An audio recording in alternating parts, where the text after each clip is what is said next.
เนอะพอดีว่าพี่สุเพิ่งเสียคุณแม่ไปนะครับ เมื่อสัปดาห์ที่ผ่านมา คุณนกสวัสดีค่ะคุณเลียวสวัสดีฮะนะคุณปฐมพรยอดกฐินของพระอาจารย์ท่านยอดคร่าวๆ1,700,000ค่ะโอ้ยโมทนาสาธุฮะนะครับโอ้โห1,700,000ไม่ธรรมดาไม่ธรรมดาขอบพระคุณมากๆครับหลายๆท่านที่ร่วมบุญให้หลวงพี่ท่านคุณธงชัยสวัสดีครับพี่เลียวสวัสดีครับนะฮะคุณมุนาบอกว่าเอาเท่ากระดูกไปโปรยใต้ต้นโพใหญ่ๆตามวัดก็ได้ค่ะธาตุดินก็ควรจะไปโปรยลงดินนะคะคือผมอะขัดญาติโดยตรงแม้ผมเป็นลูกพี่ลูกน้องนะฮะแต่ว่าก็เป็นผู้ดูแลท่านมาตลอดนะแต่ว่าอย่างที่ว่าเมื่อตายลงสังขารจะเป็นเรียกว่าก็จะเป็นในส่วนของญาติโดยตรงไม่ใช่ของวัดหรือว่าเป็นของใครก็แล้วแต่นอกจากญาติบอกว่าเอาละตามใจวัดอยากตัดการอันนั้นคือมอบให้นะมอบสิทธิ์ให้นะฮะคุณน้องปุ๊บปุ้ยสวัสดีครับพี่เลียวนะฮะคุณกุ้งสวัสดีครับคุณเรียวสวัสดีครับคุณวิด้านะบอกว่าสวัสดีครับคุณเรียวสวัสดีฮะนะครับตามมาด้วยอันนี้นะฮะอีก2 อันของวัดเนอะ ไม่สามารถคุณอภิชาติสวัสดีครับพี่เลียวสวัสดีฮะคุณนัทสวัสดีครับพี่เลียวดูแลสุขภาพด้วยนะครับก็พยายามฮะมันก็ตุ้มๆต้อมๆนะพรุ่งนี้ประกาศผลเหมือนสอบอะตอนสอบเข้ามหาลัยใหม่ๆติดไหมวะ ติดไหมวะขี้เกียจอย่างเรา นะโอ้ยพอได้ปุ๊บนะฮะผมลูกพระพิฆเนศฮะนะฮะไม่บอกสถาบันไหนคุณณัฐสิทธิ์สวัสดีครับพี่เลียวสวัสดีฮะสวัสดีจ้าน้ององุ่น องุ่นส่งหัวใจมาให้3 ดวงจัดไป อิ่มบุญปีนี้องุ่นคะอาจจะเป็นพี่เลียวอาจจะขอเป็นต้นมกรานะฮะต้นมกรานะครับอันนี้บอกไว้ก่อนสวัสดีฮะคุณจันยาสวัสดีครับ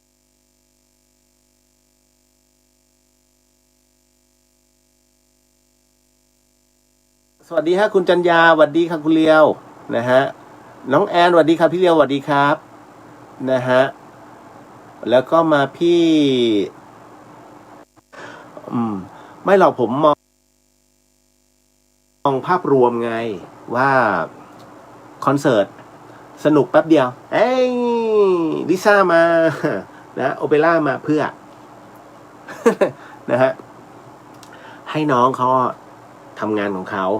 ดังอยู่ที่ตรงนั้นน่ะดีแล้วถ้าเอามาตรงเนี้ยผมเชื่อมั่นว่าเดี๋ยวจะมีดราม่าและที่สำคัญค่าตัวลิซ่าไม่ใช่งานวัด นะ2-3 หมื่นก็มาไม่ใช่มันเป็นล้านนะครับเพราะฉะนั้นเนี่ยให้น้องเข้าไปตรงนั้นดีกว่าแล้วเอางบตรงเนี้ยนะฮะมาปูพัฒนาอะไรเยอะแยะไปหมดนะอีสานก็ยังแย่อยู่ใต้ก็ไม่ใช่เรื่องเล่นๆภาคเหนือก็พอตัวเพราะฉะนั้นมันปัญหามันทั่วประเทศเอาตรงเนี้ยนิดนึงมาส่งเสริมอาชีพไหมทำศูนย์ส่งเสริมอาชีพแต่ละจังหวัดไหม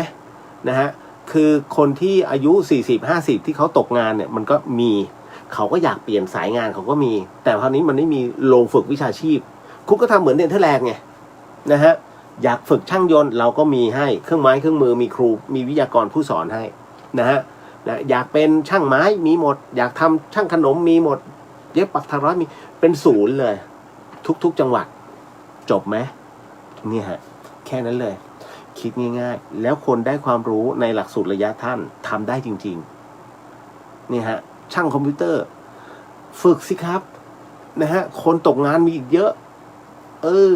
นะฮะแล้วนักโทษถูกอภัยโทษมาอีกเพียบ นะฮะเพราะฉะนั้นฝึกนะฮะให้เขามีอาชีพคุณสอนคนให้มีอาชีพ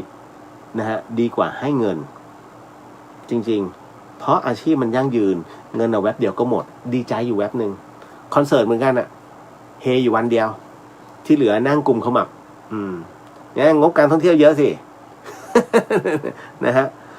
ดึงกลับมาแค่นั้นแหละเท่านี้ก็รู้แล้วว่ามีงบการท่องเที่ยวเกือบ100 ล้านถูกไหมฮะศิลปิน2 คน100 ล้านดึงเลย100 ล้านนี่ฮะนำเสนอแบบนี้ กุ๊กกิ๊บบอกคุณแม่หงุดหงิดใส่หนูค่ะรับมือยังไงดีคะสงสัยวัยทองค่ะ คือกุ๊กกิ๊บบางทีก็มีบ้างนะผู้ใหญ่นะฮะถ้าหงุดหงิดนะแม่อยากกินอะไรเดี๋ยวพรุ่งนี้ดูพิซซ่าไหมดูไอ้นู่นนี่พอกินของอร่อยเดี๋ยวก็หายหงุดหงิดนะแม่มึงรวยนักเหรอ สวยกุ๊กกิ๊บเอ้ย บางทีก็เอาใจยาก นะฮะทำใจลูกทำใจนะฮะประจักษ์บอกว่าสวัสดีครับครูพี่เลียววิ่งช่วยได้ครับพี่ตูนเป็นตัวอย่างแต่ให้พี่เลียววิ่งนะครับเราต้องช่วยรัฐบาลตายแล้ว แค่ปั่นจาก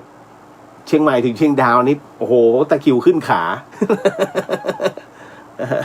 นะฮะคุณจิตรณชาบอกว่าสวัสดีค่ะครูเรียวเชียงใหม่เริ่มหนาวแล้วหรือคะยังครับแต่ว่าไม่รู้นะมัน24อ่ะแต่ถ้าไปดอยอ่ะไปดอยมันตอนนี้มัน22นะฮะคือดอยมันหนาวอยู่แล้วต้นไม้มันเยอะยังไงก็เย็นนะฮะผมนอนที่เชียงดาวเนี่ยโอ้โหอย่างเย็นเลยยิ่ง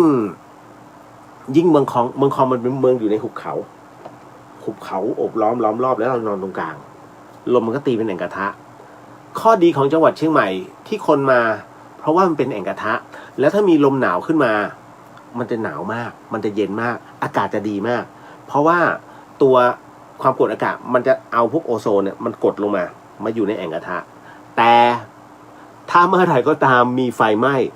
เมื่อนั้นเนี่ยหายนะมามันเป็นแอ่งกระทะไงมันก็เอาควันพิษลง PM จำได้ไหม2 ปีที่ผ่านมาเมื่อเกิดไฟป่าขึ้นเนี่ยโอ้โหคุณเอ๋ยแสบจมูก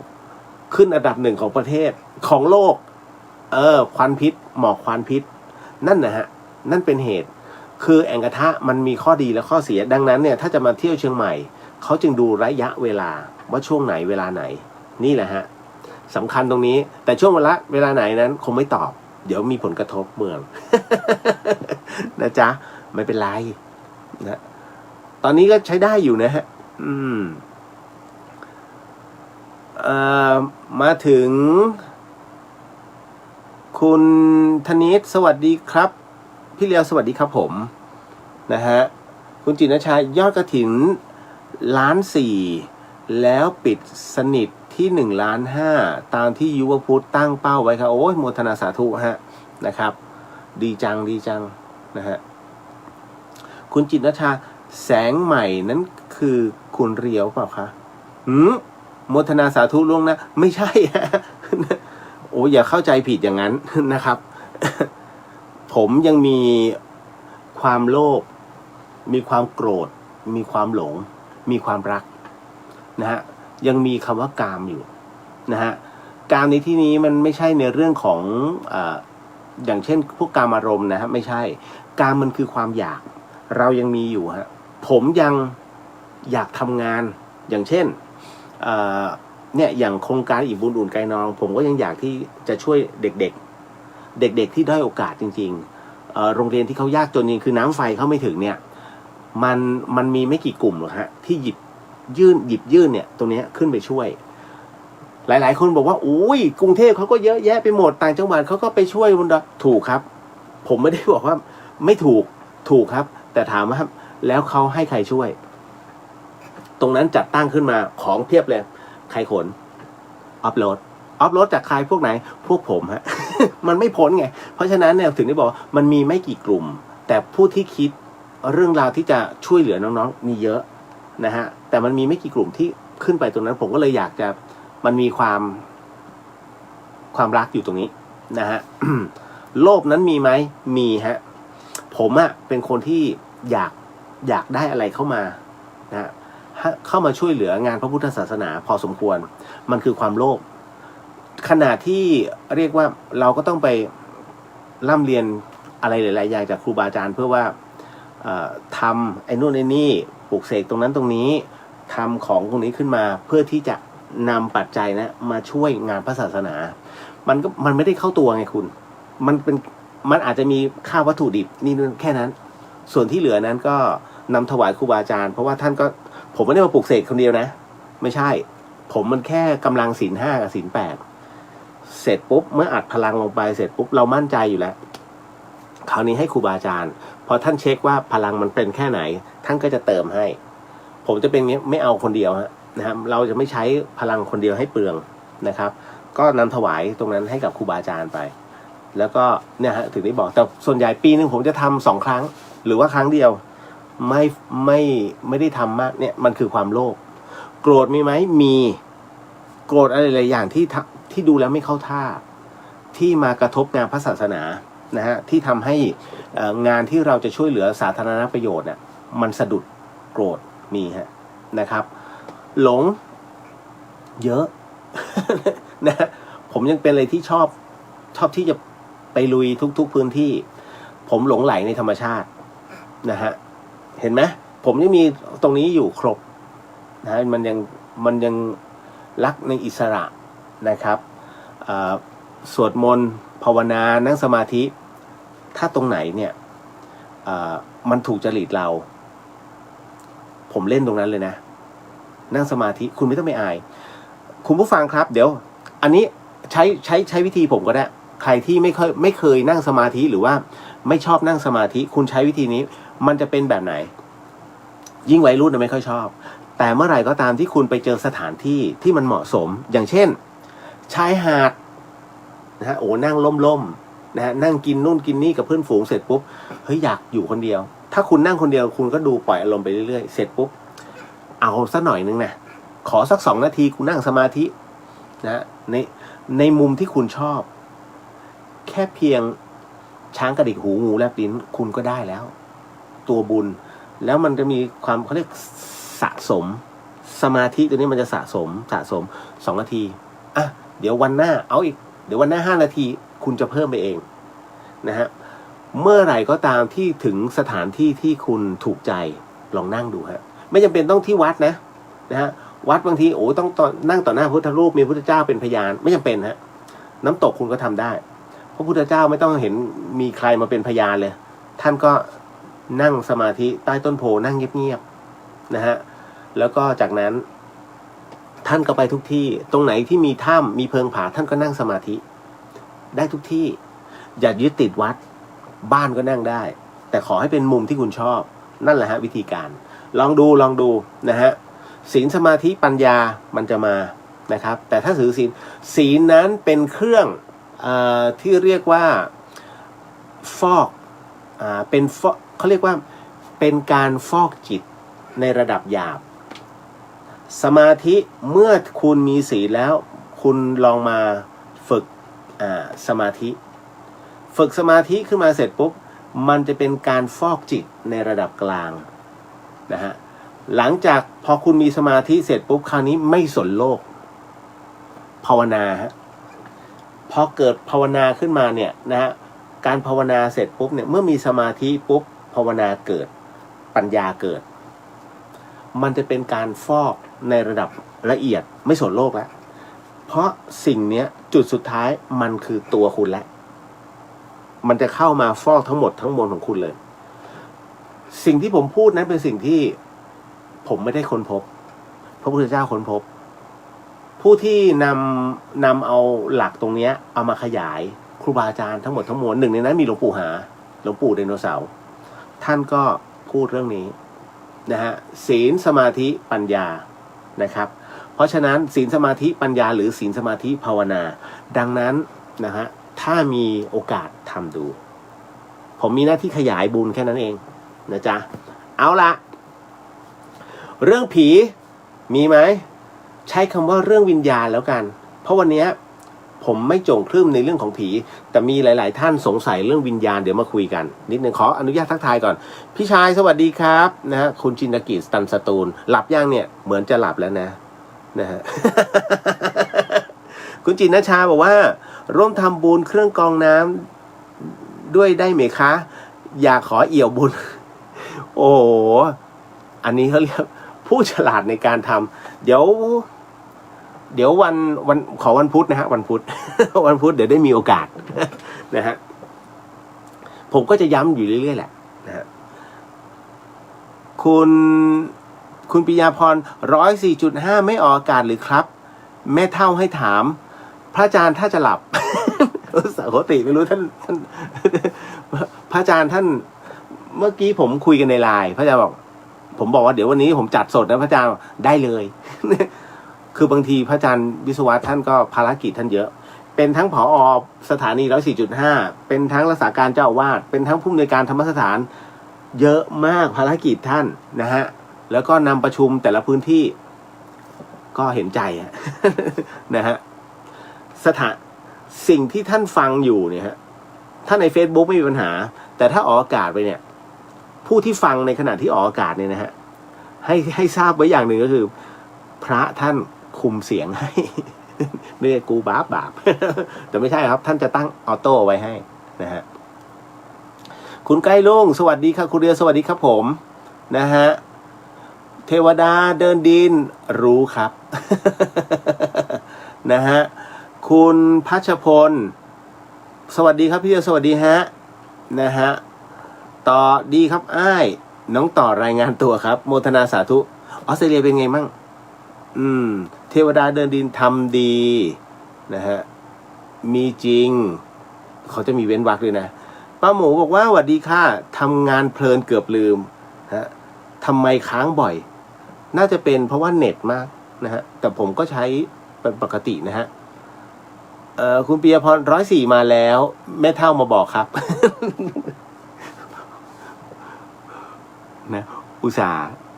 พูดถึงพระอาจารย์เพลินป่านนี้ท่านได้ยิน โหสิครับอาจารย์ โอ้โหท่านภารกิจท่านเยอะมากนะคุณเชื่อไหมดีเจเรียวอ่ะมีวันนี้ได้นะครับ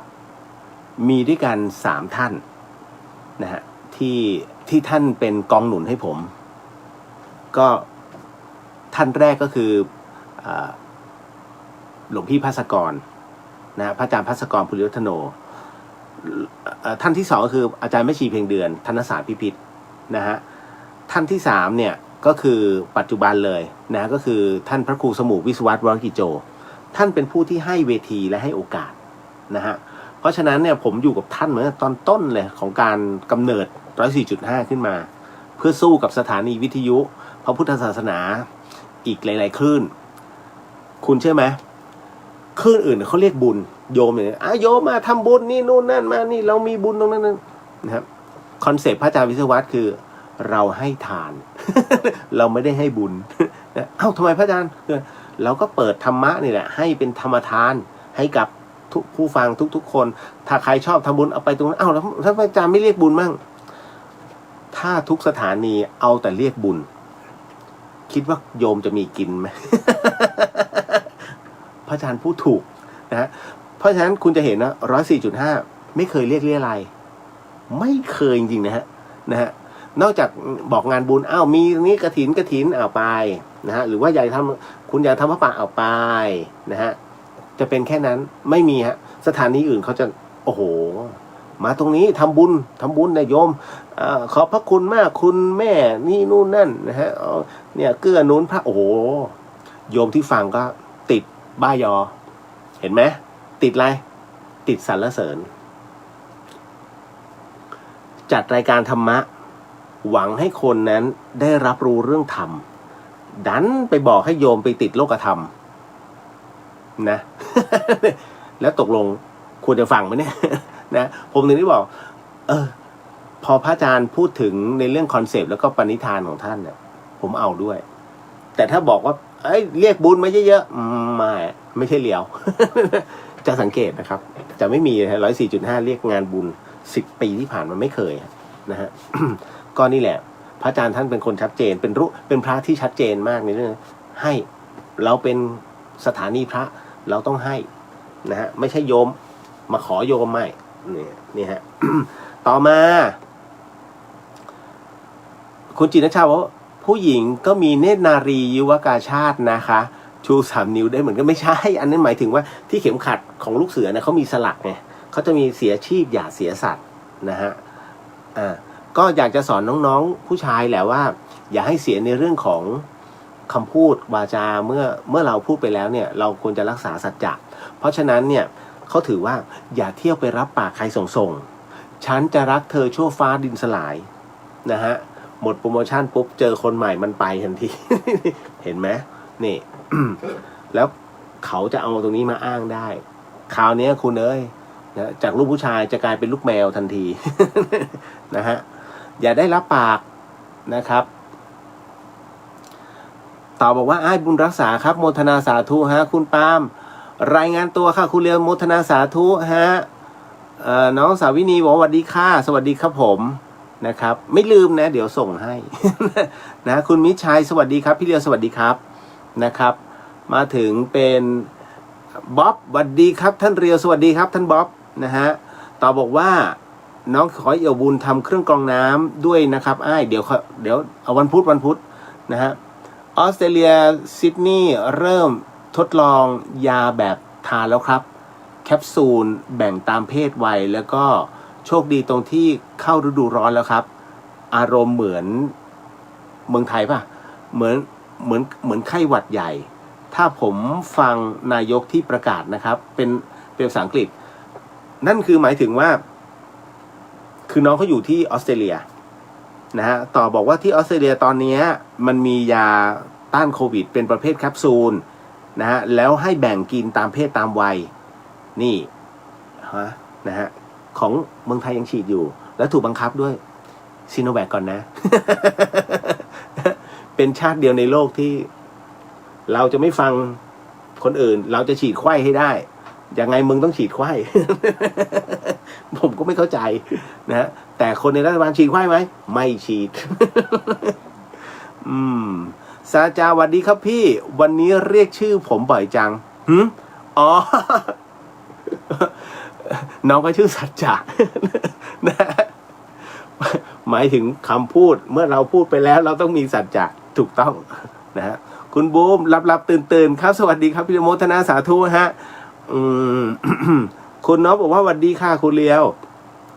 กุ๊บกิ๊บบอกพรุ่งนี้งดจัดรายการใช่ไหมครับพี่เลียวไม่งด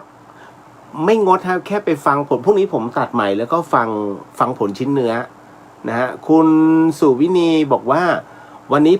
พาแม่ฉุกเฉินเพราะเป็นลมพิษมาหาหมอเลยได้ฟังค่ะโอ้โมทนาสาธุฮะนะฮะขอให้คุณแม่หายเร็วๆเนาะนะครับเอาละมาถึงเรื่องราวที่น้องถามเข้ามานะครับก็เป็นเรื่องของคำถามการที่เราไปไหนแล้วมักเป็นคนขี้กลัวโดยเฉพาะผีกลัวมากค่ะ นอนเปิดไฟทุกคืนมันเป็นเพราะอะไรครับพี่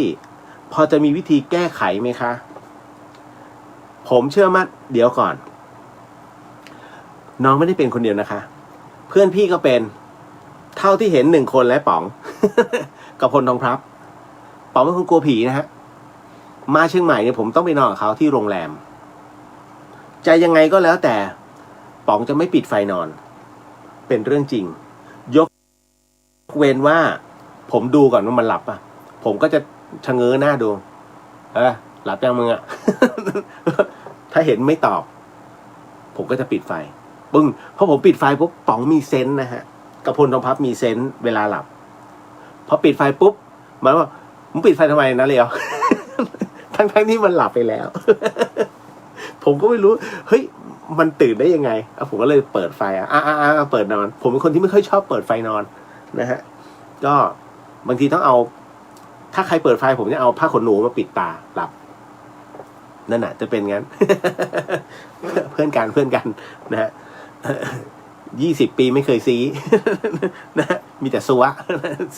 นะก็อันเนี้ยเดี๋ยวต้องบอกก่อนนะฮะว่าการที่น้องนอนแล้วคือเป็นคนที่กลัวผีแล้วต้องเปิดไฟตลอดเวลาเนี่ยตลอดทั้งคืนอันที่1เปลืองค่าไฟเวลาคุณเปิดไฟเนี่ยมันวิ่งนะที่หม้อไฟมันจะวิ่งตลอดนะฮะมันเป็นเพราะอะไรมันเป็นเพราะว่าตัวจิตของน้องไม่แข็งแรงพอไม่เข้มแข็งพอจิตมันจึงกลายเป็นตัวสร้างรูปคล้ายๆผมยกตัวอย่างเอาง่ายๆภาษาง่ายๆจินตนาการ ตัวจิตของน้องเนี่ยมันไปสร้างจินตนาการให้น้องวาดภาพในความเป็นผีที่น่ากลัวแล้วภาพนั้นน่ะมันจะไปนึกถึงตอนที่ตัวเองหลับเสร็จปุ๊บมันก็จะมาโผล่ให้ดูน่ากลัวดูหน้าตาหลอกนะฮะแบบหลอกหลอนจนเรารับไม่ได้เราทนไม่ได้กลัวสุดขีดเพราะความกลัวแล้วอะไรจึงก่อให้เกิดความกลัวตัวจิตที่อ่อนล้าตัวจิตที่อ่อนแอนะดังนั้นเนี่ยท่านถึงได้บอกว่าจงมีสติแล้วฝึกสมาธิเรื่อยๆนะฮะก่อนที่จะมีสติและสมาธิแน่นอนที่สุดวิธีการแก้ไขง่ายๆเลยนะฮะสมทานศีลคือเกราะป้องกันมนุษย์สะเทโวคือมนุษย์ผู้ที่สามารถดำรงในศีลได้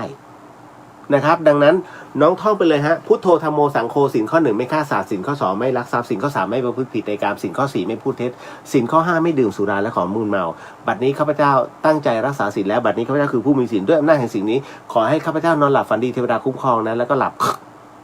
จบพอมีศีลปุ๊บ1ผีไม่หลอก2ของไม่เข้าเคยได้ยินไหมว่าเฮ้ยถูกทำของเข้าหรือถูกคุณใสเข้าตัวทำไมคุณใสจึงเข้าตัวได้เพราะศีลพร่องคนที่ศีลพร่องจะเป็นเขาเรียกว่ามันจะมีช่องที่ให้ของเหล่านั้นน่ะแทรกลงไปอย่าคิดว่าเรื่องของการทำของนั้นมันเป็นเรื่องงมงายฮะอะไรที่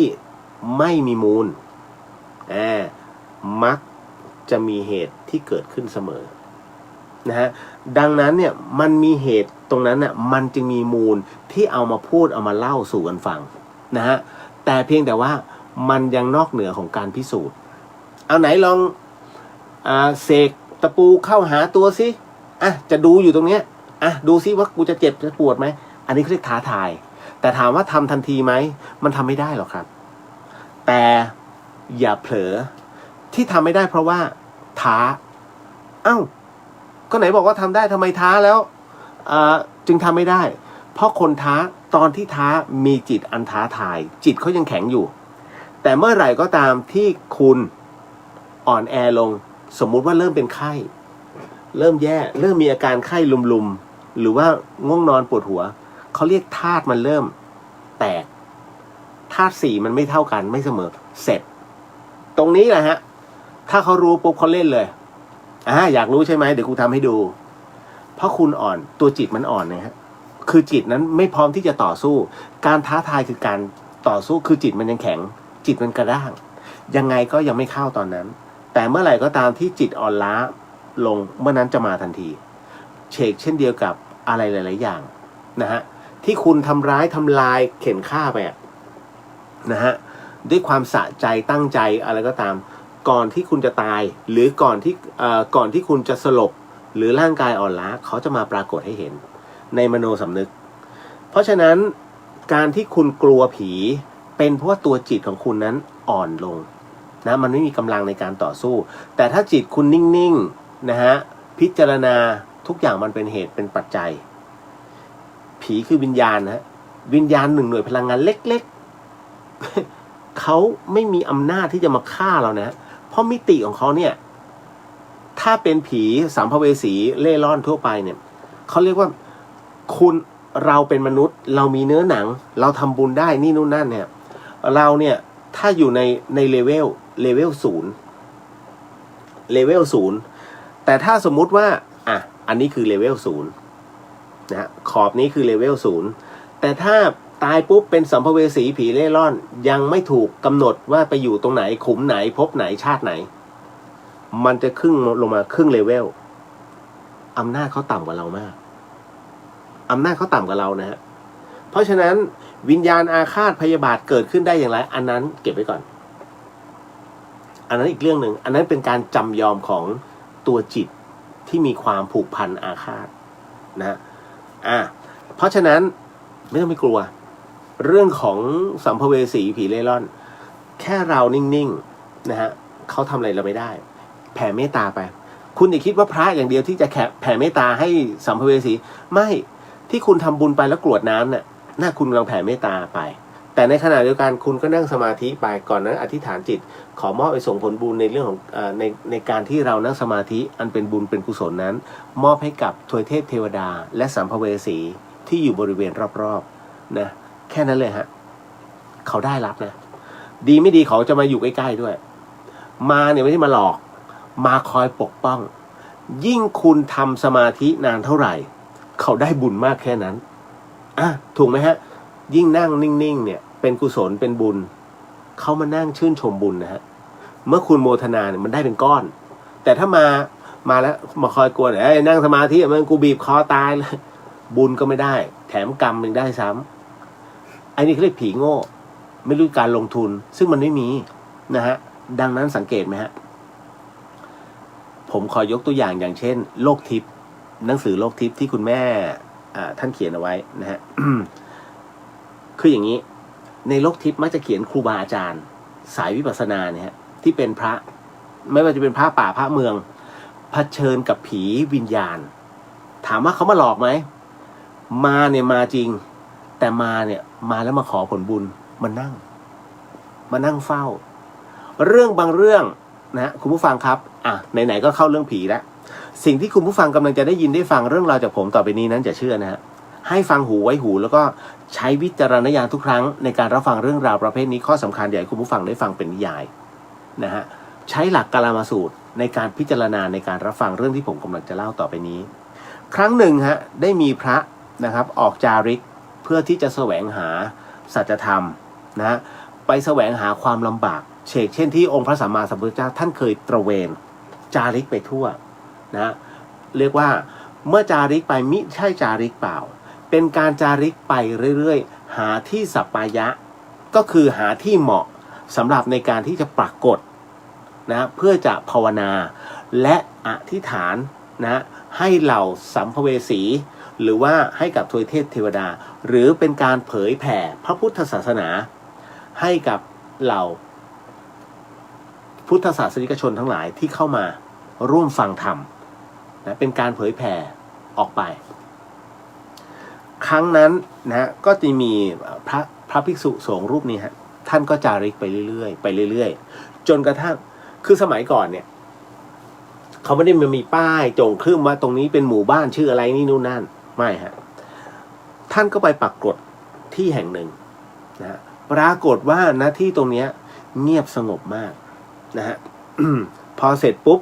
ตอนนั้นไปถึงตอนเย็นท่านก็จัดการต้มน้ำนะฮะแล้วก็ชงชานะเพื่อที่จะจิบแล้วหลังจากนั้นเป็นการเข้าสู่ช่วงห่วงของการนั่งภาวนาโดยการดึงกรดนะฮะดึงตัวมุ้งเนี่ยฮะให้ลงมาครอบเสร็จปุ๊บท่านก็ปูผ้าอะไรเป็นที่เรียบร้อยก่อนที่จะกางกฎนั้นเนี่ยพระท่านจะดูก่อนนะพระอาจารย์ท่านจะดูก่อนว่ามีมดไหมมีอะไรไหมนะที่พื้นมีสัตว์อะไรไหมมีไส้เดือนมีกิ้งกือมีอะไรไหมนะฮะเสร็จปุ๊บท่านก็จะกวาดเคลียร์พื้นที่แล้วค่อยปูนะฮะหลังจากนั้นเมื่อท่านทำธุระส่วนตัวเสร็จปุ๊บก็เป็นการนั่งภาวนาท่านก็นั่งสมาธิถ้าคนเคยนั่งสมาธิเนี่ยท่านจะรู้ว่าเวลามันจะผ่านไปเร็วมากบางทีคุณนั่งไปเนี่ย2-3 ชั่วโมงมันเพิ่งผ่านไป10 นาทีเอาจริงๆคุณต้องติดตรงนั้นนะแล้วคุณจะรู้เช่นเดียวกับพระอาจารย์ท่านก็นั่งในขณะที่นั่งนั้นเนี่ยท่านมีความรู้สึกบางอย่างเกิดขึ้นลืมตาขึ้นมานะฮะท่านก็มองเห็นมันมีบางอย่างผิดปกติห่างออกไปจากหน้าท่านประมาณ5-10 เมตรฮะมีผู้คนมานั่งล้อมเลยประมาณสัก10 คนนะฮะมานั่งอยู่ตรงนั้นนะท่านก็ไม่ได้ถามอะไรนะเพียงแต่พอลืมตาเห็นแล้วก็ท่านก็หลับตานั่งสมาธิต่อพอลืมตาออกมาอีกครั้งหนึ่งนะทุกคนก็ยกมือพนมมือท่านก็หลับตาอีกรอบหนึ่งนั่งไปนั่งอีกประมาณชั่วโมงนะฮะค่อยๆลืมตาขึ้นมาปรากฏว่าจากที่นั่งอยู่เนี่ยในระยะ10 เมตรเนี่ยเข้ามาห่างจากกรดของท่านใน3 เมตรคราวนี้ท่านก็เห็นแล้วล่ะว่าที่มานั่งน่ะมันไม่ใช่คนนะฮะ ท่านก็เลยแผ่อานิสงส์ณตรงนั้นฮะก็คือเหมือนกับแผ่บุญนี่แหละให้กับโดยอานิสงส์ตรงนี้ก็ขอให้ไปถึงทุกตนเนาะนะเอาล่ะหลังจากตรงนี้ไปก็ให้แยกย้ายกันไปพรุ่งนี้เราก็ยังอยู่ตรงนี้อีกวันหนึ่งถ้าอยากจะมาฟังธรรมนะอยากจะมาสวดมนต์ด้วยกันก็มาเอาบุญหลังจากนั้นเสร็จปุ๊บค่อยๆถอยฮะเขา10 ตนนั้นค่อยๆคลานออกไปนะฮะแล้วก็หายไปพระอาจารย์ท่านก็นั่งสมาธิต่อนะฮะหลังจากนั้นเสร็จปุ๊บก็ดึงกรดชั้นนอกลงและคราวนี้ก็นอนจนกระทั่งรุ่งเช้าก็เลย เดินบาทเข้าไปในหมู่บ้านคนก็สงสัยเอ้าหลวงพ่อปักกฎที่ไหนหลวงพ่อมายังไงเนี่ยหลวงพ่อท่านก็เล่าให้ฟังปักกฎอยู่เนี่ยในป่าตรงนั้นหลวงพ่อไปปักกฎตรงนั้นได้ยังไงโอ้ยไอ้ตรงนั้นมันฝังพวกผีไตโหงนะฮะก็พวกที่ถูกฆ่าบ้างรถชนบ้างนะฮะก็ไปฝังกันตรงนั้นพอเสร็จปุ๊บนะฮะหลวงพ่อท่านก็ไม่สนหรอกนะฮะท่านก็ภาวนาทั้งหมดทั้งมวลก็ใส่บาตรเดินบาตรเสร็จปุ๊บแป๊บหนึ่งก็เดินกลับนะฮะพอถึงนะช่วงบ่ายนะฮะท่านก็เหมือนกับเดินจงกรมนะตรงนั้นชาวบ้านก็มานะมากลุ่มเลยกลุ่มใหญ่เลยฮะมาเสร็จปุ๊บมากราบเอาของมาถวายท่านก็รับจำได้ผมบอกว่าในช่วงบ่ายแต่ชาวบ้านเอาของมาถวายค้านกันไหมฮะหลวงพ่อท่านเสร็จปุ๊บท่านก็บอกว่าโอ้อันนี้เอาของมาถวายกันเลยเหรออ๋อก็ถวายแหละเพิ่งจะเสร็จจากงานจากการคือชาวบ้านไม่รู้หรอกตอนไหนเพลหรือไม่เพลก็เอาของมาถวายท่านเสร็จปุ๊บท่านก็รับเสร็จปุ๊บท่านก็ปัดกลับละรับเรียบร้อยแล้วโยมเอาคืนไปแต่จะบอกว่าจริงๆแล้วเนี่ยเราฉันมื้อเดียวตอนเช้าแล้วก็ที่เหลือก็ขอปฏิบัติทำหน้าที่ต่อเสร็จปุ๊บเนี่ยหนึ่งในนั้นก็บอกว่าหลวงพ่อมัน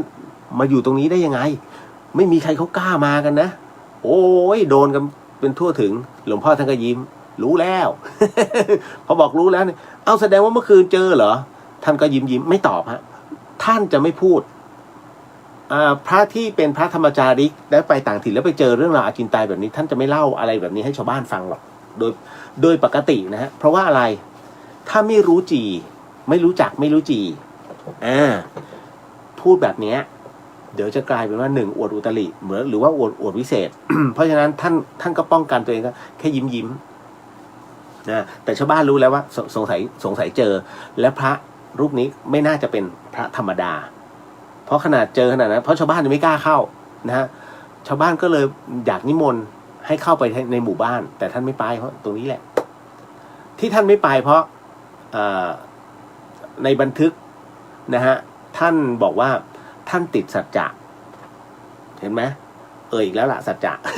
ชื่อสัจจะนะติดสัจจะก็คือชวนเขามาปฏิบัติธรรมชวนมาสวดมนต์ทำวัดเห็นไหมแต่ชาวบ้านไม่รู้พอหลังจากนั้นชาวบ้านกลับไปเสร็จปุ๊บหลวงพ่อท่านก็เริ่มเข้าสู่ในช่วงของการปฏิบัติทำวัดเย็นแต่ยังไม่ได้สวดมนต์รออาทิตย์ตกก่อนท่านก็จะนั่งสมาธิเดินจงกรมนั่งสมาธิเดินจงกรมนั่งสมาธิจนประมาณสักพระอาทิตย์พ้นขอบฟ้าเสร็จปุ๊บคราวนี้ท่านก็เลยหันหน้า ไปทางทิศตะวันออกท่านก็กราบแล้วท่านก็บอกมาร่วมสวดมนต์ด้วยกันมาเอาบุญนะฮะหลวงพ่อท่านก็กราบไป3 ครั้งนะพอชักมือกลับขึ้นมาท่านธรรมายางเสร็จปุ๊บเนี่ยท่านบอกว่าแค่หางตาเหลือบไปมองแค่ชายตานะฮะมาบึ้มเลย นะฮะที่มาบึ้มนั่นคือเหล่าวิญญาณซึ่งอยู่ในป่าช้าตรงนั้นนะมาร่วมทำวัดเย็นคือมารับบุญนานๆจะมีพระสงฆ์นะฮะดีๆสักรูปหนึ่งเนี่ยมาร่วมมาทำตรงนี้แล้วมาโปรดถึงที่นะฮะเขาหิวบุญหลวงพ่อท่านก็เลยเสร็จปุ๊บเนี่ยจากนั้นเมื่อทำวัดเย็นจบ นะท่านก็นั่งสมาธิในขณะที่หลับตานั่งสมาธิอยู่เนี่ยท่านเลยแสดงธรรมนะฮะในเรื่องของการวางอุเบกขา นะฮะหรือว่าการยึดติดบนโลกนะฮะแล้วก็ให้ปลดปล่อยดวงจิตทั้งหมดทั้งมวลท้ายที่สุดแล้วคุณผู้ฟังหมู่มวลวิญญาณที่อยู่ตรงนั้นที่คอยมาฟังเทศฟังธรรมหลวงพ่อนั้นนะหลุดเกือบหมดเลยนะฮะเพราะว่าหลวงพ่อให้วางอุเบกขาอย่ายึดติดยึดห่วงหรือว่ามีความอาฆาตแค้นเพราะว่าแค้นยังไงก็ออกจากพื้นที่ไม่ได้เมื่อทำอะไรไม่ได้ปล่อยเถอะให้คนที่เขาทำเรารับกรรมตามสภาพของเขาตามเหตุปัจจัยวิญญาณเขาก็เลยวางปล่อยวางแล้วก็คราวนี้ก็พุ่งแล้วฮะก็ไปตามเหตุปัจจัยท่านก็ส่งได้เกือบหมดแต่ไม่หมดเพราะว่าบางคนเขาก็ยังมีความเป็นทิฏฐิอยู่นะอันนั้นก็คือก็ปล่อยไปตามเหตุพอวันรุ่งขึ้นเสร็จปุ๊บเนี่ยท่านก็ไปแล้วจาริกไปที่นี่คือเรื่องราวนะฮะอันนึงที่ผมให้เห็นบอกว่าเนี่ยเวลากระจายอานิสงส์ตรงนี้ไปวิญญาณเขาก็ได้รับนะฮะเพราะฉะนั้นเนี่ยตัวจิตเป็นเรื่องสำคัญนะครับน้องฮะกลัวผีกลัวทุกคนแหละเชื่อสินะฮะผมเองเนี่ยตอนที่เอาง่ายๆตอนที่เจอก็สติแตกไปนิดนึง มันลืมหมด เอ้ยอะไรวะนะฮะนะทุกคนนะฮะเอาง่ายๆเลยสมาธิผมแตกซ่านตอนที่เขาฉีดยาชาแล้วตัดชิ้นเนื้อเอาหมอกรีดรู้สึกแต่ว่าตัวจิตพยายามเข้าออกเดินไม่แถมมีตกตรงแขนนี่พอปึ้งจิตมันไปตรงแขนแล้ว ตายแล้วนี่ครูขนาดกำลังจิตครูอนุบาลแท้ๆเลยนะโอ้ยขำตัวเองไงนะฮะเวลาเราพิจารณาจะรู้ข้อผิดพลาดของตัวเราเองนะฮะเอาล่ะเดี๋ยวขออนุญาตคุยต่อบอกว่าฉีดไข้หวัดตรงที่ภูมิสูงและไม่เสี่ยงData ครับไฟเซอร์รอดแต่เสี่ยง Data คุณสาวินีสัจจะมีข้อยกเว้นบ้างไหมครับพี่ถ้าจะบอกว่าขอให้ไปตายเดี๋ยวฉันจะตายนะอย่างเงี้ยเราก็ต้องดูก่อนว่าตัวเรานั้นทำประโยชน์ได้อีกมากไหมคือการพูดการเอ่ยสัจจะวาจาเนี่ยต้องใช้ปัญญาเข้ามาช่วยนะฮะเพราะไม่งั้นเนี่ยมันมีเหตุอะไรหลายๆอย่างนะฮะคุณเคยได้ยินคำว่าทำสัญญากับซาตานไหมนะฮะมีบางคนนะฮะถามว่าหลงเชื่อไหมอย่าใช้คำว่าหลงเชื่อเลยเพราะว่าเหตุใดที่มันไม่มีจริงมันมักไม่เกิดแต่เหตุใดที่มันมีจริงมักมีมูลให้เกิดเหตุนั้นเพราะฉะนั้นคำว่าซาตานมันมีแต่มันไม่ได้มาใช้ในประเทศไทยมันจะมีฝั่งยุโรปถูกไหมเขาจะนับถือพวกลัทธิซาตานถามว่ามีไหมไม่มีจะนับถือทำไมเครื่องหมายเนี่ยถ้ามันไม่โจทย์ถ้ามันไม่มีปรากฏมาก่อนมันก็คงจะไม่วาดมาถึงปัจจุบันถูกไหมครับดังนั้นในเรื่องของลัทธิซาตานอะไรพวกนี้ขายวิญญาณให้ซาตานเพื่อที่ตัวเองนั้นจะได้มั่งมีนะฮะอันนี้เขาเรียกฝืนชะตากรรมมันก็มีอะไรแบบนี้ฮะอันนั้นถ้าจะทำอะไรก็ตามถึงก็ต้องคิดก่อนต้องใช้ปัญญาเข้ามาช่วยนะครับถ้าภาษาไทยเขาเรียกเลี่ยงบาลีก็บอกว่าจะถ้าถูกรางวัลที่1นะผมจะแก้ผ้ารำถวายนะฮะอันแน่นอนพอถูกรางวัลที่1แก้ผ้าในที่นี้คือเขาก็ผูกผ้าไว้ที่มือแล้วค่อยๆแก้ทีละผืน ทีละผืน เลี่ยงบาลีนะฮะแต่ในตัวจิตนั้นไม่ได้แบบนั้นเพราะฉะนั้นตัวที่ผูกมานี่คือตัวจิตนั้นพูดอะไรแบบไหนมันจะเป็นแบบนั้นเพราะฉะนั้นทำอะไรก็ตามเนี่ยอย่าไปสัญญาอะไรที่มันนะคิดว่าทำไม่ได้จริงๆมันก็ผิดศีลนะแต่มันก็ต่อได้นะฮะเพียงแต่ว่าเราขอยกเลิกนะฮะถ้าถามว่ามีข้อยกเว้นไหมมันถ้าเราพลาดไปในเรื่องของการว่าในเรื่องของสัจจะว่าใหม่คำสัญญาครั้งที่แล้วที่เคยว่าด้วยสัจจะวาจานะฮะต้องขออภัยด้วยที่ไม่สามารถทำได้นะตรงนี้แต่ขอเป็นการชดเชย งั้นข้าพเจ้าขอทำเรื่องนี้เป็นการชดเชยในเรื่องของการเสียสัจจะครั้งที่แล้วนะฮะเพื่อเป็นการไถ่โทษก็ทำได้บรรเทาได้ฮะบรรเทาได้คือไม่ใช่ไม่ทำเลยอันนั้นน่ะอีกเรื่องแล้วนะครับต่อมาคุณบูมบอกว่าไม่กลัวตายก็หายกลัวผีครับ นะนะฮะอันนี้สวัสดีค่ะกัลยาณมิตรทุกท่านฮะพี่ขวัญตาสวัสดีครับอันนี้คุณจริยาสวัสดีค่ะคุณเดียวสวัสดีครับนะฮะตอบบอกว่าอ้ายกลัวเข็มฉีดยาเป็นกรรมประเภทไหนครับหรือคนกลัวอะไรต่างๆเช่นงูหนอนอะไรอารมณ์นั้นคือกรรมชนิดไหนฮะ มันมีเหตุมันมีปม ที่ผมกลัวเข็มมันมีปมเพราะว่าสมัยเด็กๆไงนะฮะมันไม่มีเข็มให้เลือกเป็นเบอร์แล้วหมอที่ผมบอกชื่อไปชื่อหมอถาวรแถวบางโพเวลาไม่สบายคุณแม่จะพาไปที่ร้านเนี้ยเพราะฉีดยาแล้วหายแม่เขาจะเลือกฉีดยาไม่ถามเราสักคำสมัยเด็กๆแล้วพอเห็นเข็มโอ้ตายแล้วคุณเอ้ยเข็มปาดหัวแล้วก็ประมาณมิลนิดมั้งหรือ2 มิลเนี่ยโอ้โหหนามากโอ้เนี่ยพอพูดแล้วยังเสียวขนลุกเลย เสียวก้นเพราะสมัยเด็กกับปักนี้เลยจึ๊กอุ้ยโอ้ยแล้วมันปวดไงมันปวดคือสมัยก่อนใครที่เคยถูกคุณครูทำโทษเนี่ยนะฮะระหว่างตีกับเขาเรียกบิดไส้ติ่งจิกท้องแล้วบิดอ่ะผมขอครูตีถ้าตีครึ่งโหลนะเอาแต่ถ้าบิดไส้ติ่งคุณมันปวดมากคือมันช้ำไงมันช้ำแล้วคุณจะปวดเป็นวันประมาณ3 วันอ่ะแต่ถ้าตีแป๊บเดียวหายผมยอมให้ตีครึ่งโหล ครูก็มองหน้าอ๋อผมก็บอกเหตุผลไปไม่เอาครับมันถ้าโดนท้องในขณะที่แบบเรียนอยู่ผมเรียนไม่ได้มันเจ็บก็ให้ตีมันเป็นอย่างนั้นสมัยก่อนสมัยนี้ตีปุ๊บร้องเรียนไม่เดียวสร้างคนนะคุณถ้าคุณคิดว่าชีวิตนี้จะต้องมีข้อแม้คุณอยู่ยากบนโลกใบนี้จริงๆนะฮะลองดูวันหนึ่งที่โลกนี้กลับสู่สามัญทุกอย่างดับวูบหมดแล้วต้องใช้ชีวิตเหมือนมนุษย์ถ้ำเมื่อนั้นน่ะคุณอยู่ลำบากแต่มันเกิดยาก มันเกิดยากนะฮะเอาล่ะต่อมาคุณนัทบอกว่าสวัสดีค่ะคุณเลียวสวัสดีครับยินดีจัดนักเนอร์บอกเมื่อเช้าหน่อกล้วยออกลูกดีใจมากค่ะตอนถ่ายด้านหลังมีศาลตายายเก่ามากหนูก็คิดในใจขอ7 หลักตายแล้ว เรามาแบ่งกันนะ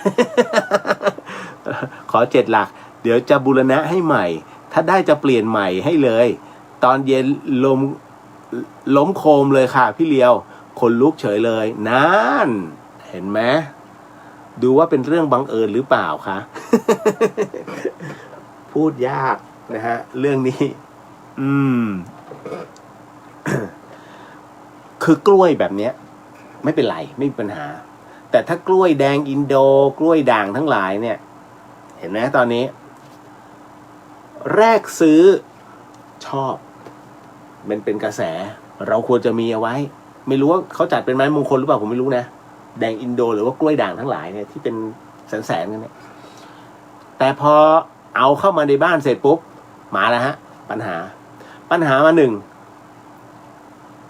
ต้องหาที่ที่เหมาะสมในการปลูกข้างรั้วไม่ได้ต้นเป็นแสนแดงอินโดเดี๋ยวใครมาขุดเกิดอะไรขึ้นฮะความวิตกกังวล2ตรงนี้แหละปลูกไปลงเสร็จปุ๊บประคบประงมทั้งวันมันคือมันเป็นไม้แฟชั่นคุณต้องเข้าใจนะฮะกล้วยก็คือกล้วยนะฮะเพียงแต่มันต่างสายพันธุ์กันสวยไหมสวยนะฮะคุณยิ่งเสียเงินเยอะมากคุณก็ต้องดูแลมันด้วยความเสียดายเงินที่เสียไปนะฮะทำไมไม่ดูกล้วยน้ำว้าเต็มเลย พอเสร็จปุ๊บจะตายไหมวะเราต้องซื้ออะไรบำรุงวะเดี๋ยวหาก่อนเดี๋ยวเซิร์ชดูเครียดไหมเครียดนะฮะพอเสร็จปุ๊บมันขึ้นหน่อดีใจหน่อขึ้นมาเสร็จปุ๊บหรือว่าใครก็ตามที่แบบไปเดินเหยียบเฮ้ยใครเหยียบวะทุกข์ใหญ่สุดท้าย ปลูกเนี่ยมันมีสุขหรือมีทุกข์แค่นั้นแหละนี่คือสิ่งที่เราท่านรับรู้แต่บอกแฟชั่นมันเป็นความพอใจมันเป็นสิทธิ์ความไม่มีใครเถียงนะฮะแต่ลองพิจารณาในสิ่งที่ผมพูดก่อนว่ามันใช่ไหมนะฮะมันเป็นความพอใจช่วงหนึ่งที่ทำไมกูอยากมีแล้วต้องรักษาถ้ามันตายเพราะน้ำมือเราจะไม่โทษตัวเองแต่ถ้าเมื่อไหร่มันตายด้วยน้ำมือของคนที่เราฝากไว้เมื่อนั้นโทษเขาโอ้โหสุดๆคุณเอ้ยเนี่ยมันตายเพราะว่าเนี่ยมันไปรดน้ำไม่รู้อะไรเลยเห็นไหมไอ้นั่นผิดยันบวชยันตายนะเพราะฉะนั้นเนี่ยถึงได้บอกทำอะไรพอดีนะฮะ นะฮะเอาล่ะเห็นไหมกล้วย เรื่องกล้วยก็เป็นเรื่องได้นะเอาตามเหตุปัจจัยฮะนะครับอันนี้น่าจะ เอาปลีเขาใช่ไหมแต่โค่นซะก่อนก็ไปขอซะ7 ตัวถ้าขอ2 ตัวอาจจะไม่โค่นเลยแหละ ผมมันขอตั้ง7 ตัวขอหนักไว้ เช็คบุญแล้วไม่น่าถึงกูตายดีกว่าโค้ม นะฮะอาจเป็นได้ นะฮะเอาละต่อมา เสร็จปุ๊บนะฮะคุณเดี๋ยวนะอันนี้คุณมันนี่ never sleeps นะฮะสวัสดีครับอ้ายสวัสดีฮะชื่อยาวไป ยินดีจ้านักหนูขายของตามกระแสค่ะหนูได้มาฟรีขายไป7 รุ่นแล้วค่ะเอาดีจัดไปอันนี้เขาเรียกว่าโอเคอันนี้หัวการค้าก็ดูแล้วคือผมเห็นอะไรเนี่ยบ้านกล้วยที่เขาสาธิตปลูกไว้สาธิตอันนี้เป็นกล้วยแต่ละพันอีกวันหายเป็นเดือดเป็นร้อนเนี่ยดูกล้องวงจรปิดไอ้นั่นเขาก็รู้ทันอีกว่าติดวงจรปิดที่ไหนก็หักกล้องขึ้น บ้านกล้วยเห็นแต่ข้างข่าว ก็ตามเหตุปัจจัยนะฮะอันนี้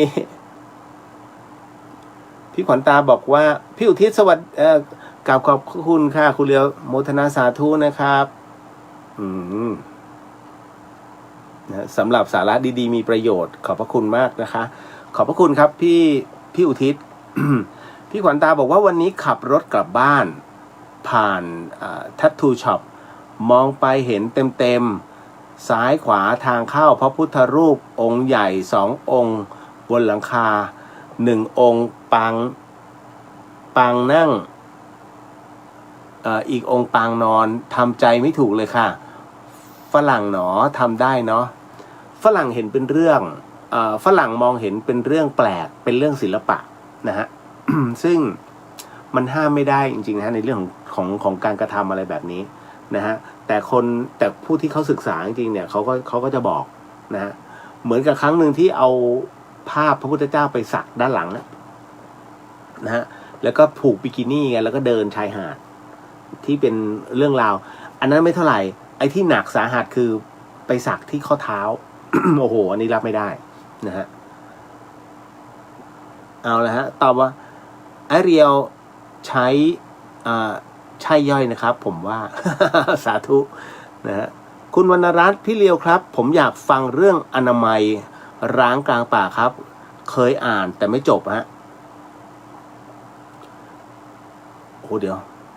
ผมนึกก่อนเพราะว่าตอนนั้นเดี๋ยวนะมันมีหลายที่ตอนออกพอสวตอนไปสำรวจ ก็เจออนามัยล้างหลายๆที่อยู่นะฮะแล้วมันมีเหตุนะฮะ โอ้นึกจำไม่ได้พี่จำไม่ได้เนี่ยมันเยอะมากมันเยอะมากเดี๋ยวค่อยๆเล็มไปทีละนิดแล้วเดี๋ยวมันจะออกมาเองนะฮะน้องถามว่าพระป่ากับกฐินนั้นทำพร้อมกันได้ไหมคะผิดหลักอะไรไหมเอ่ยไม่ผิดฮะพระป่าก็คือการถวายนะฮะจตุปัจจัยนะฮะตามที่โยมนั้นได้มีสัญญาไว้กับทางวัดทำได้ทั้งปีนะฮะแต่กฐินเนี่ยเขาเรียกว่าเป็นการทำบุญเฉพาะการกฐินนั้นจะทำบุญได้เนี่ยหลังจากเมื่อออกพรรษาเมื่อวันศุกร์ที่ผ่านมาเป็นต้นไปนะฮะ นับจากนี้ไปจนถึงขึ้น15 ค่ำเดือน 12แค่นั้นนะฮะวันลอยกระทงคือวันสุดท้ายของการทอดกฐินหลังจากนั้นไปไม่สามารถฮะเขาเรียกว่าเป็นผ้าป่าแล้วดังนั้นกฐินจึงมีอายุแค่1 เดือนเป็นกฐินเป็นงานบุญเฉพาะการจริงๆแต่ผ้าป่านั้นจะทำวันไหนเวลาไหนได้หมดทำในช่วงเวลากฐินพร้อมกับกฐินก็ได้นะอย่างสมมติถ้าของวัดไฟหินเนี่ยสมมตินะฮะเราทอดกฐินไปมีชาวบ้านกลุ่มหนึ่งเอาถวายเป็นผ้าป่าค่ะไปซ้อนกับกฐินถามว่าทำได้ไหมทำได้ฮะไม่ผิดมันไม่มีหลักอะไรเลยฮะมันเป็นการนำถวายปัจจัยนั่นแหละนะฮะ เพื่อที่จะนำเอาไปสร้างถาวรวัตถุต่างๆนะฮะหรือว่าเขตสังฆวาสบูรณะนะฮะในสิ่งที่ส่วนที่สึกหรอของวัดต่างๆนะก็มอบให้ท่านนะครับไม่ได้มีอะไรฮะชอบมาก น้องเขาถามมาว่าพระปางห้ามเยี่ยมมีความหมายยังไงครับพี่ พระปางห้ามเยี่ยม อ๋ออันนั้นน่าจะน่าจะเป็นช่วงที่ใครป่วยแล้วห้ามเข้าอ่ะ ไม่มีพระปางห้ามเยี่ยมมีแต่ปางห้ามญาติมีที่ไหนพระปางห้ามเยี่ยมมีก็วะ ไม่มีอ่ะ เกิดมาไม่เคยได้ยินพระปางห้ามเยี่ยม ใครติดคุกอ่ะนะมีแต่พระปางห้ามญาตินะฮะคือพระปางห้ามญาตินั้นนะความหมายคือจริงๆคือปางห้ามญาติกับปางหรือว่าปางห้ามสมุดเนี่ยเขาจะเรียกต่างเขาจะเรียกแบบนี้ฮะปางเดียวกันคือปางเนี้ยคือมันจะมีที่มาที่ไปถ้าคุณจำเรื่องราวหลายคนอาจจะไม่รู้ อย่าใช้คำว่าถ้าจำเรื่องราวแล้วกันเพราะเราอาจจะไม่ได้เกิดที่นั่นนะคือต้องบอกก่อนว่าการปางเนี้ยปางห้ามญาติเนี่ยนะเป็นปางที่องค์พระสัมมาสัมพุทธเจ้านั้นท่านไปห้ามทับระหว่างญาติ2 เมืองของท่านนะฮะเหตุการณ์นี้เกิดขึ้นนะเพราะว่าต้องบอกก่อนว่าอินเดียเนี่ย นะฮะอินเดียนั้นเนี่ยจะเป็นอะไรที่ในช่วงฤดูร้อนน้ำจะขาดแคลนมันจะค่อยๆแห้งค่อยๆแห้งดังนั้นเนี่ยเมื่อน้ำนั้นมันแห้งลงการแย่งน้ำจึงเกิดขึ้นระหว่างเมืองนี้กับเมืองนี้เพราะฉะนั้นแต่ละแคว้นนั้นคล้ายๆประเทศไทยแบ่งกันเนี่ยตามสันปันน้ำหรือว่าตามภูมิประเทศนะฮะดังนั้นพระปางห้ามญาติจึงเกิดขึ้นเมื่อพระญาติขององค์พระสัมมาสัมพุทธเจ้าเนี่ยจากกรุงกบิลพัสกับกรุงเทวทหะ2 เมืองนี้ฮะเป็นพระญาติเป็นบิดากับมารดาเนี่ยฮะนะฮะซึ่งอาศัยอยู่คนละ2 ฝั่งแม่น้ำคนละฝั่งแม่น้ำโรฮินีเกิดทะเลาะกันเพราะว่าจะแย่งเตรียมไพ่พลกำลังจะลบกันแล้วปรากฏว่าความไปรู้ถึงพระพุทธเจ้าจึงเรียกว่ารีบเสด็จใช้อภิญญาเสด็จฟาบปุ๊บเราใช้วิธีเขาเรียกวาบพระพุทธองค์ก็เลยทรงวาบพระวรากายนะฮะ ขึ้นมาเหนืออากาศนะตรงกลางแม่น้ำนะครับบนแม่น้ำโรฮินีเสร็จปุ๊บเพื่อจะห้ามทับนะท่านก็เลยขอนะช่วยการแบ่งปันนะฮะในเรื่องของการ ในเรื่องของการแบ่งปันน้ำซึ่งกันและกันเถอะนะฮะพอทั้ง2 ทัพนั้นเห็นพระพุทธเจ้านั้นมาปรากฏพระวรากายอยู่กลางอากาศต่างคุกเข่าทัพทั้งหมดนั้นนอบน้อมลงวางอาวุธแล้วก็คุกเข่าก้มกราบพระพุทธเจ้านะพระพุทธองค์ก็เลยตรัสให้ฟังนะเทศให้ฟังฆ่ากันไปก็มีแต่ตายกับตายตกลงใครได้ใช้น้ำแทนที่ทุกคนจะได้ใช้นะฮะแบ่งปันความอุดมสมบูรณ์ซึ่งกันและกันมันจะกลายเป็นเลือด ดังนั้นนอกจากเป็นปุ๋ยแล้วก็ตายกันแล้วเนี่ยชาวบ้านก็จะไม่ได้ใช้น้ำกันพอแสดงธรรมแบบนี้ทุกคนสามัคคีกันเหมือนเดิมตรงนี้ฮะ จึงเป็นปางห้ามญาติเกิดขึ้นนะฮะไม่มีนะจ๊ะปางห้ามเยี่ยม เล่นตอนแรกมาพูดจริงพูดเล่นไหมเนี่ย ก็เลยถามนะฮะพอผมถามไปมันไม่ตอบสงสัยเขียนเล่นๆนะก็เลยเอามาอ่านให้ฟังนะจ๊ะปางห้ามเยี่ยม จำเลย ต่อมา น้องถามว่าพระภิกษุนะฮะเข้าแถวแล้วก็ซื้อกาแฟนี้อาบัติไหมคะผิดไหมคะพอดีเห็นท่านยืนต่อคิวแหละพูดถึงคิวสตาร์บัคอะเสียดายวันเนี้ยไม่ผมไปทำแผลได้ไงไปเข้าคิวกับเขาหมดเขาบอกหมดเที่ยงใช่ไหมมันหมดตั้งแต่10:30 แก้ว50 ปีสตาร์บัคนะฮะ ถามว่าอยากได้ไหมก็คือ50ได้ก็ดีไม่ได้ก็ตามเหตุนะ ผมไม่ได้กินกาแฟนะแต่แค่อยากได้ ต่อมาเดี๋ยวไม่ได้ตอบนะถามว่าผิดไหมพระไปเข้าแถวคุณเคยเห็นพระขึ้นเครื่องบินไหมเข้าแถวไหมเข้าแถวใช่ไหมฮะพระที่ไปแสดงตนเพื่อจะเกณฑ์ทหารต้องเข้าแถวไหมจับฉลากเข้าแถวนะฮะเหมือนกันฮะ เพราะฉะนั้นเนี่ย พระไปยืนเข้าแถวเพื่อที่จะซื้อกาแฟถามว่าผิดไหมไม่ผิดฮะพระซื้อของผิดไหมล่ะไม่ผิดก็ไม่มีคนถวายนะฮะท่านอาจจะกระหายน้ำ เพียงแต่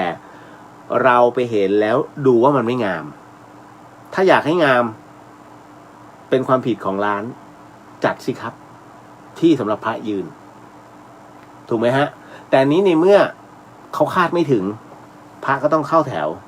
ตามเขาเรียกตามระเบียบสังคมแต่พอพระเข้าแถวตามระเบียบสังคมว่าไม่งามแต่พอจัดพื้นที่ให้พระไปยืนปุ๊บคิวพิเศษนี่พระเขารอกันแถวยาวโดนทั้งขึ้นทั้งล่องดังนั้นเนี่ยพระท่านพร้อมปฏิบัติตามกฎของสังคมนะฮะดังนั้นถามว่าผิดไหมไม่ผิดแต่ถ้าผู้หญิงอยู่ข้างหลังและอยู่ข้างหน้าและข้างหลังท่านจะเว้นระยะนะฮะแต่ผู้หญิงเนี่ยน้องๆบางท่านก็นิดนึงนะฮะคือห่างพระสงฆ์สัก1 ก้าวเอาง่ายๆเรียกว่าเว้นระยะห่างโควิดอ่ะ อารมณ์นั้นนะเป็นการดีที่สุดนะครับ ก็ตามนี้นะฮะเพียงแต่ว่า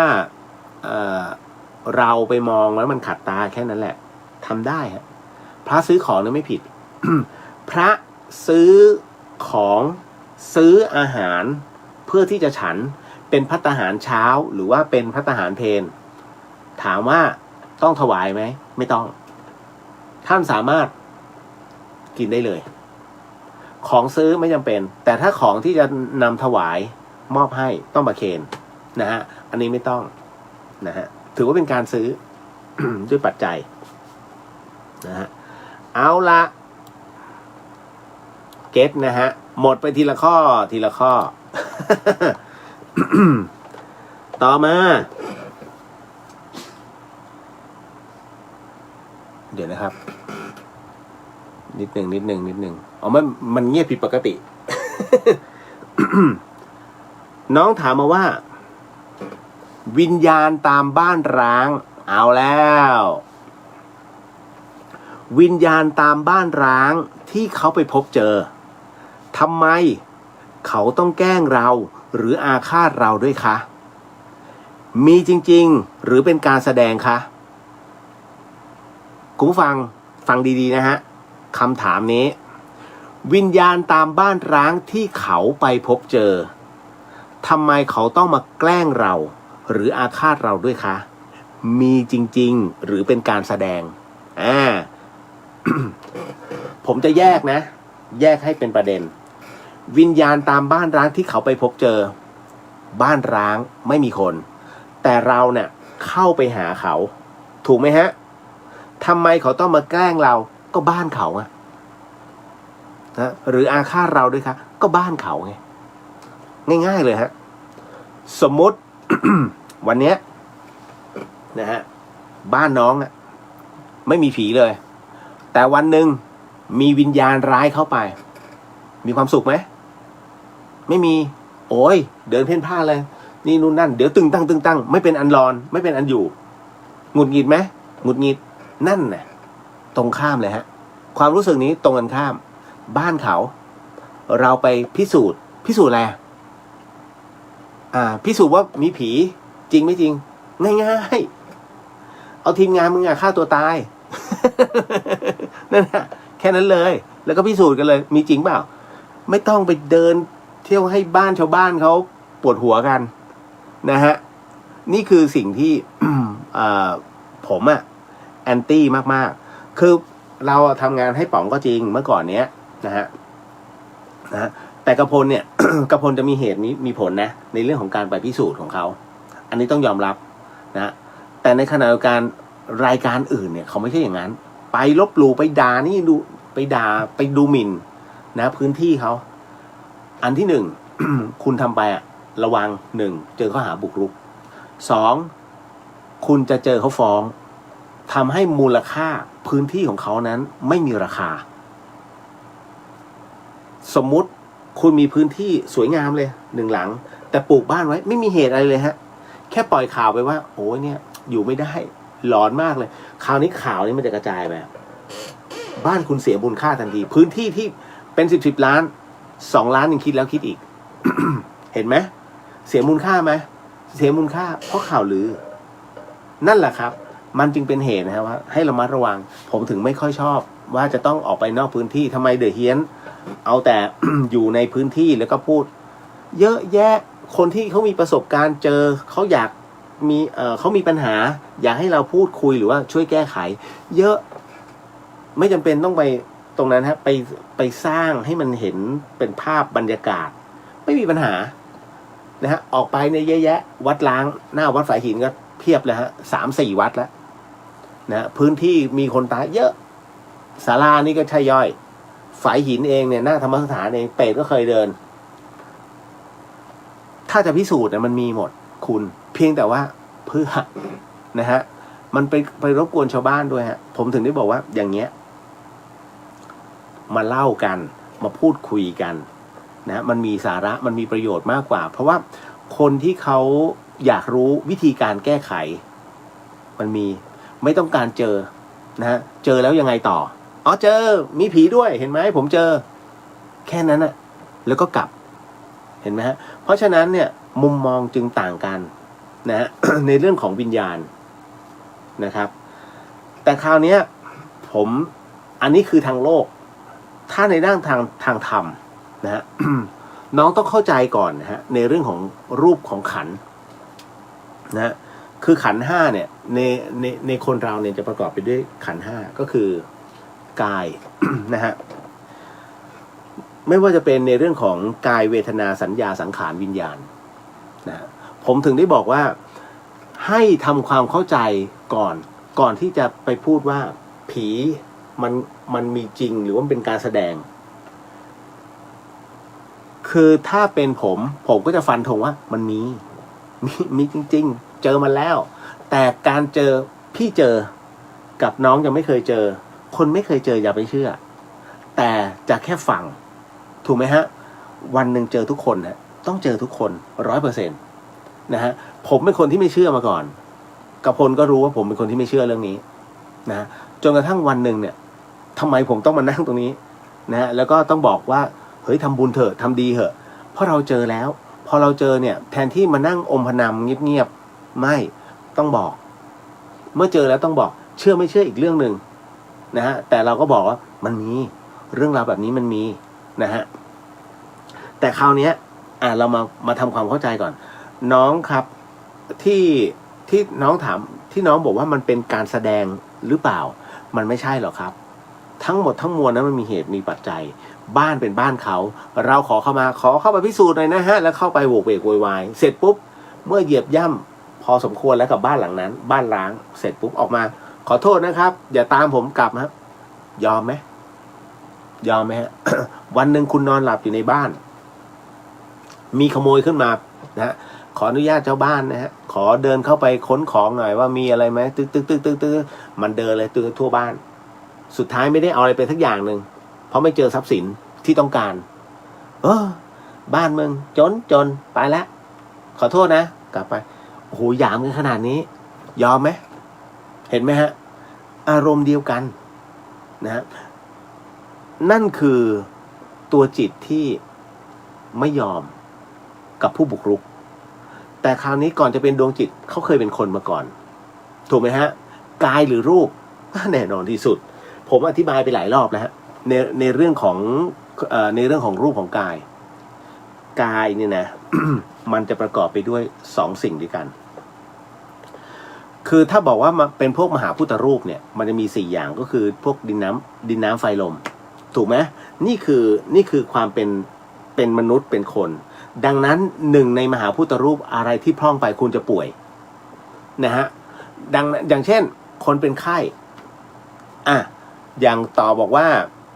เป็นไข้หวัดใหญ่อะไรที่มันหายไปโปน้ำกินน้อยไปเปล่านะฮะอุณหภูมิมันสูงเพราะฉะนั้นต้องเติมเพราะธาตุทั้ง4มันพร่องมันจะมีอะไรอย่างหนึ่งที่พร่องไปแต่ถ้าเป็นในเรื่องของลำไส้หรือว่าเป็นเรื่องสมมติบางท่านเป็นมะเร็งหรือว่าบางท่านเป็นเรื่องโรคกระเพาะอันนี้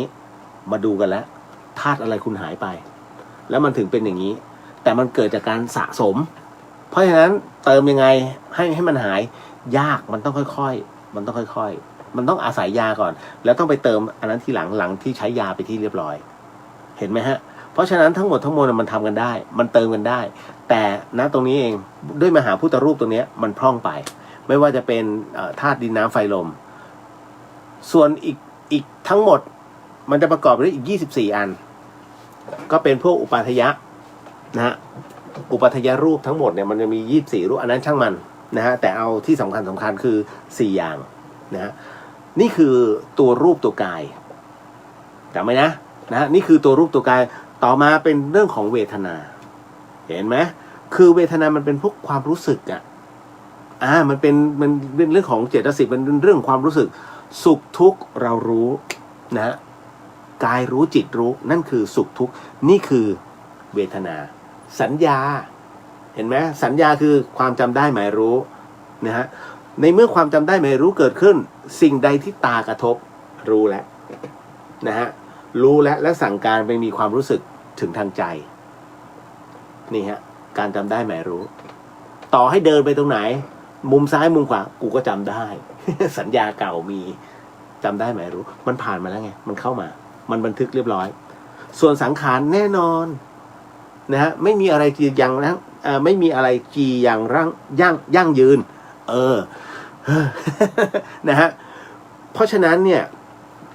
มันเกิดจากตัวเราที่ปรุงแต่งทั้งนั้นไม่ว่าจะเป็นทั้งภายนอกและภายในแต่ท้ายที่สุดแล้วสังขารมันก็ต้องเป็นไปตามวาระนะฮะเมื่อสังขารแตกดับลงวิญญาณคือสิ่งสุดท้ายฮะวิญญาณนะคือตัวที่หลุดออกมาเป็นพลังงานแล้วมันหลุดออกมารับรู้ทั้งหมดนี่แหละตัวนี้สำคัญเพราะฉะนั้นวิญญาณก็คือจิตของเราเนี่ยที่มีการรับรู้สภาพทั้งหมดเลยที่มันมาที่เราเจอมาแล้วมันไปสั่งสมนะครับทั้งหมดทั้งมวลนั้น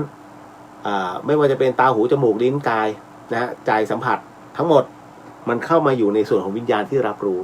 เมื่อออกไปกระจายกันไปตามที่ต่างๆเสร็จปุ๊บเนี่ยคุณไปบุกรุกตัวตายแต่วิญญาณยังอยู่นะฮะเพราะนั่นคือสิ่งสุดท้ายก็คือดวงจิตที่ยังมีการยึดติดว่านี่คือบ้านของฉันแต่คุณไปบุกเขาก็มีหน้าที่ที่จะโผล่เข้ามาไงฮะนี่แหละจึงเป็นเหตุเห็นไหมเก็ตนะฮะในเรื่องตรงนี้เพราะฉะนั้นสรุปง่ายๆเมื่อรูปเปลี่ยนแปลงกายเปลี่ยนแปลงนะฮะ เมื่อรูปเปลี่ยนแปลงกายเปลี่ยนแปลงเวทนาเปลี่ยนแปลงนะฮะเพราะมันตายลงถูกไหมฮะสัญญาตายลงนะฮะสังขารตายลงหรือวิญญาณนี่แหละจึงเกิดขึ้นณตรงนี้เฮ้ย 1:00แล้วเหรอตายแล้วอ่ะหมดช่วงระยะเวลา แหมติดพันเนี่ยเลยพรุ่งนี้ต่อนะฮะมีในเรื่องของเจ้ากรรมนายเวรที่น้องถามมาเดี๋ยวจะอธิบายให้ฟังแล้วกันวันพรุ่งนี้เอาขออนุญาตแผ่เมตตาเนาะนะฮะรับ อันนี้ส่งตรงนี้ไปแล้วกันสาธุฮะ ขวดน้ำเนาะใช้เป็นขวดน้ำแห้งนะไม่จำเป็นจะต้องมีขวดน้ำอยู่กับตัว การกรวดน้ำแห้งหมายถึงว่าพอเอ่ยเสร็จปุ๊บเนี่ยแค่กำหนดจิตตามแล้วก็ภาพต่างๆของผู้ที่เราจะมอบให้นะฮะไม่ว่าจะเป็นผู้วายชนทั้งหลายไม่มีใครรู้กับคุณหรอกครับไม่ต้องเอ่ยชื่อหรอกครับเดี๋ยวหน้าเขาจะมาปั๊มปั๊มปั๊มปั๊มปั๊มปั๊มปั๊มปั๊มปั๊มปั๊มพระเดชพระคุณพระราชพรหมยานหรือว่าหลวงพ่อฤาษีดำเนี่ยท่านก็บอกแล้วมัวแต่เอ่ยชื่อเอ่ยนามสกุลน่ะนะฮะ มันไม่ทันอย่างเต็มที่ก็ได้2 คนอันเนี้ยไม่มีใครมารู้เท่าจิตเราจะให้ใครตึงเสร็จปุ๊บสัมภเวสีทั้งหมดก็จะอุทิศให้ก็อุทิศไปทวยเทพเทวดาอย่าอุทิศให้ก็อุทิศไปเพราะฉะนั้นเนี่ยวิธีการก็จะได้เยอะมากขึ้นนั่นเองเอานะฮะ กวดแห้งเนาะ ยะถาวาริวหาปุราปริปุเรนติสาคารังเอวะเมวะอิโตตินังเปตานังอุปกปติอิชิตังปฏิตังตุมหังคีปะเมวะสมิจันตุสัพเพปุเรนตุสังกปาจันโทปนรโสยะถามานิโชติระโสยะถาสัพพิติโยวิวัชชันตุสัพพโรโกวินาศตุมาเตภวะวันตรายโยสุขีทีคายุโกภวะอภิวาทนาสีริสนิจังวุฒาปัจจายโนจัตตารโรธรรมาวทันติอายุวันโนสุขังภะลังนิพพานังปรมังสุขัง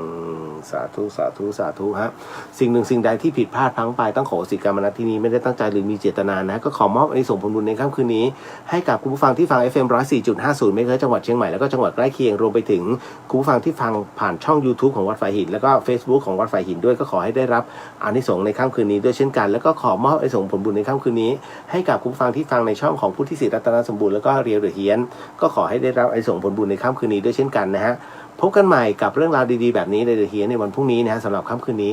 ราตรีสวัสดิ์นะครับพี่น้องชาวเชียงใหม่ราตรีสวัสดิ์นะครับผู้ฟังทุกท่านแล้วเจอกันในวันพรุ่งนี้ครับสาธุสาธุแล้วเจอกันบ๊ายบาย